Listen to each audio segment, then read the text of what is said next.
की हुई, बहुत भीड़ थी, जगह जगह पागल ही पागल थे। लेकिन जैसे ही वहां गए, वहां के पंडे आचार्यों ने, वहां के पुरोहितों ने, भगवान शंकर के पुजारियों ने वेद मंत्रोच्चारण करके जब भस्म चढ़वाया, ऐसा लगा हम भी देवघर वासी हो गए। क्या बोले मंत्र, अद्भुत। और धन्य है यहाँ के पुजारी, इतने उदार पुजारी हैं, इतने करुणावान यहाँ के पुजारी हैं। पूरी भस्म भगवान शंकर पर डलवा दी। महाराज पूरी डालो, हम तो कम डाल रहे थे क्योंकि हम कंजूस हैं, लेकिन उन्होंने कहा नहीं पूरी डालो। हमने भी पूरी ली।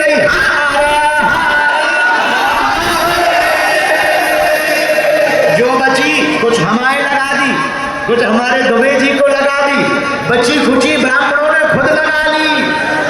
ऐसा नजारा था मंदिर के अंदर, मानो सब राम जी के भक्त। ऐसा नजारा था मंदिर के अंदर, लग रहा था सब राम जी के बंदर हैं। भैया हम तो देवघर आकर के धन्य हो गए, यहाँ की भक्ति देख करके धन्य हो गए। धन्य है यहाँ के लोग, धन्य है यहाँ की भक्ति, धन्य है वासी और भारत के लोगों। हम तुम्हें प्रार्थना करेंगे आज बागेश्वर धाम के मंच से एक बार जरूर आना चाहिए द्वादश ज्योतिर्लिंग में भगवान वैद्यनाथ के दर्शन करने। जो झारखंड के देवघर महादेव के दर्शन करने आएगा वो 100 भी शिव बन जाएगा, वो मुर्दा भी जिंदा हो जाएगा। 100 और शिव का मतलब, 100 का मतलब मरा हुआ। मरा कौन? जिसके हृदय में राम नहीं, जिसके हृदय में संतों के प्रति प्रेम नहीं, जिसे हिंदुत्व से प्यार नहीं, वो मरा हुआ मुर्दे के समान है। इसीलिए देवघर में जो आकर के महादेव की भक्ति करता है, आहा धन्य है भोले बाबा। तो भोले बाबा का 7वां श्रृंगार है भस्म। क्या है? बोला बोला बोला। आदमी कहते ना भस्म कर देंगे, ये वही भोले बाबा को भस्म प्रिय है। अच्छा भोले बाबा को भस्म क्यों प्रिय है? क्या बात है? भस्म क्यों लगाते हैं और कब से लगाई? आहा एक बार भोले बाबा एक जगह चले जा रहे थे, रास्ते में एक मुर्दा शव लेटा हुआ चला जा रहा था। पीछे पीछे लोग कह रहे थे राम नाम सत्य है, राम नाम सत्य है, राम नाम सत्य है, राम नाम। भोले बाबा को लगा ये तो हमारी पार्टी के आदमी हैं, सो भोले बाबा पीछे हो गए। अब भोले बाबा भी कहने लगे राम नाम, राम नाम सत्य बोलो, राम नाम। भोले बाबा सत्य सत्य कहते हुए जाने लगे। लेकिन जैसे ही शमशान घाट पर मुर्दा पहुंचा, मुर्दे में आग लगाई, सत्य बोलने वाले अपनी अपनी बातें करने लगी। एक बोला एक बात बताओ जी कब मर गए थे? दूसरा बोला भैया हमें तो लगता है सुबह ही चले गए। तीसरा बोला क्या बताएं इनको आज ही मरना था, रविवार को मर जाते, कम से कम हमारे काम तो नहीं बिगड़ते। चौथा बोला हम भी क्या बताएं, हम तो अपनी बिजली का बिल जमा करने जा रहे थे लेकिन ये मर गए।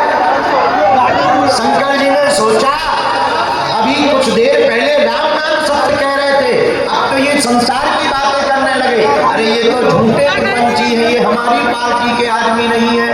लेकिन तब तक मुर्दा जल चुका था। पर भोले बाबा ने विचार किया भैया मुर्दा भले ही जल गया, लेकिन इसके कारण कुछ लोगों ने राम नाम सत्य कहा। हमारा सच्चा साथी तो यही है, मुर्दा जल गया पर उसकी भस्म बच गई। उसी भस्म को सीताराम कहते हुए अपने शरीर में लगा लिया। उसी दिन से भोले बाबा को भस्म चढ़ने लगी। हारे हारे। इसीलिए बाबा का 7वां श्रृंगार है भस्म। क्या है? बोलो बोलो बोलो। एक बार एक अंग्रेज आया देवघर भस्म खरीदने, बोला हमको भोले बाबा की भस्म की पुड़िया दो। यहाँ का एक हमारा चेला था पुराना चंगीला, वो दुकान पर बैठा था, उसने पुड़िया दी। अंग्रेजी ने पूछा कितने 20 रुपया। अब अंग्रेज ने वो पुड़िया ली, यहाँ से देखे वहां से देखे। दुकानदार चंगीलाल ने पूछा क्या बात है सर, क्या देख रहे हो? अंग्रेज बोला हम देख रहे हैं एक्सपायरी डेट नहीं लिखी इसमें। तो दुकानदार मुस्कुराता हुआ बोला अंग्रेज साहब इसमें कोई एक्सपायरी डेट नहीं है, क्योंकि ये मिली बनी ही एक्सपायर्ड लोगों से है, ये बनी एक्सपायर्ड लोगों से है। तब तक मुस्कुराता हुआ अंग्रेज बोला अच्छा बोले यस। अंग्रेज बोला फिर तो ये खराब नहीं हो जाएगी? अरे देवघर का झारखंड का आदमी कच्चा थोड़ी होता है, झारखंड का आदमी तो ऊंचा होता देवघर का। झारखंड का देवघर का आदमी मुस्कुराता बोला ये अंग्रेज बाबू ये बनी एक्सपायर्ड लोगों से है, लेकिन जो भी अपने माथे पर लगाता है उसकी एक्सपायरी डेट बढ़ जाती है। ये भस्म का सिद्धांत है। इसलिए भोले बाबा का 7वां श्रृंगार भस्म है। 8वां श्रृंगार क्या है? रुद्राक्ष की माला। क्या है? बोलो बोलो बोलो। माला क्यों? भगवान शंकर के आंखों से जो अश्रु निकले, राम नाम कहते हुए राम की याद में जो आंसू निकले, उसी से रुद्राक्ष की उत्पत्ति हुई। और राम से रुद्राक्ष की उत्पत्ति हुई, अश्रु से भगवान शंकर के अश्रु से रुद्राक्ष की उत्पत्ति हुई। इसलिए भगवान शंकर को रुद्राक्ष बड़ा प्रिय है। क्यों? क्योंकि राम प्रभु श्री राम की याद में आंसू निकले, काम की याद में नहीं।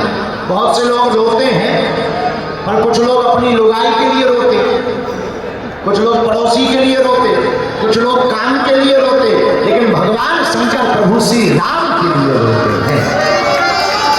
तो 8वां श्रृंगार भी बड़ा अद्भुत है रुद्राक्ष। 9वां श्रृंगार भगवान का है सांप। क्या है? नाग। भगवान के गले में भी नाग, जनेऊ भी नाग। आपने नाग क्यों गले में पहना? मानो शंकर जी कहना चाहते हो जो काल को अपना आभूषण बनाएगा वही महाकाल कहलाएगा। सांप है काल, और जो काल को आभूषण बनाएगा वही महाकाल कहलाएगा। और हमारे कवि हमें कहते थे अकाल मृत्यु वो मरे जो काम करे चंडाल का, काल उसका क्या करे जो भक्त हो महाकाल। जय महाकाल। भगवान शंकर का यह 9वां श्रृंगार है सांप। 10वां श्रृंगार, 10वां आभूषण के रूप में भगवान जो वाहन धारण करते हैं, जिस वाहन पर विराजते हैं, वो है नंदी। कौन है? नंदी बैल। अच्छा नंदी बैल पर क्यों बैठते? बैल है धर्म, भगवान शंकर धर्म पर विराजमान होते। मेरे पागलों जो धर्म के साथ चलेगा वही भगवान शंकर का सच्चा भक्त कहलाएगा। बोलो हर हर।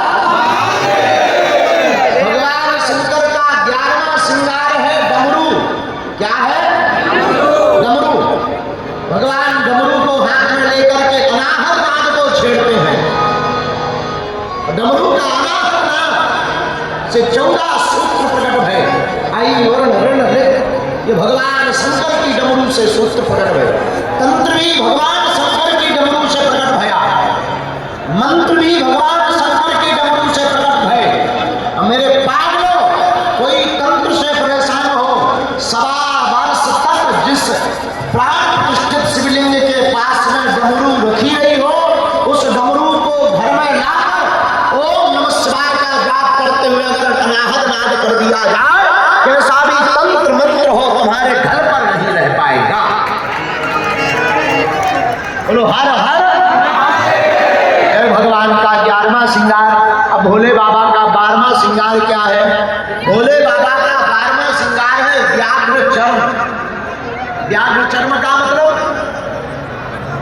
बोलो बाघ का चर्म, उस पर भगवान विराजते हैं। बाघ के चर्म पर भगवान भोले बाबा क्यों बैठते हैं? क्योंकि वह दुनिया को संकेत देना चाहते अहिंसा परमो धर्मः।